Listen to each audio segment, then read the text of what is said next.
सोलापूर महानगरपालिकेच्या उपमहापौर ज्ञानेश्वरी देवकर यांना किल्लाबाग परिसरातील नागरिकांकडून दूरध्वनीद्वारे तक्रार प्राप्त झाली की नागरिकांना कुटुंबासह सायंकाळच्या वेळेस किल्ला बगीचात फेरफटका मारण्यासाठी गेल्यानंतर तेथील विद्युत दिवे बंद असल्याची माहिती दिली। त्यामुळे संपूर्ण बाग अंधारात असून नागरिकांमध्ये भीतीचे वातावरण निर्माण झाले होते।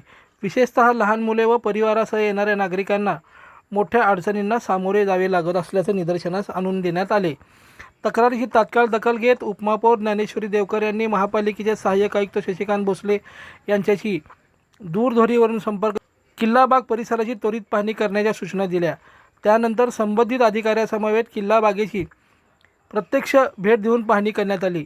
पाहणी दरम्यान बागेतील विद्युत दिवे बंद असल्याचे निदर्शनास आणले। तसेच लहान मुलांसाठी असलेले खेळण्याचे साहित्य नादुरुस्त अवस्थेत असल्याचे आढळले। बागेची शोभा वाढवण्यासाठी उभारण्यात आलेल्या कारंज्याच्याही अत्यंत खराब अवस्था झाल्याचं दिसून आलं।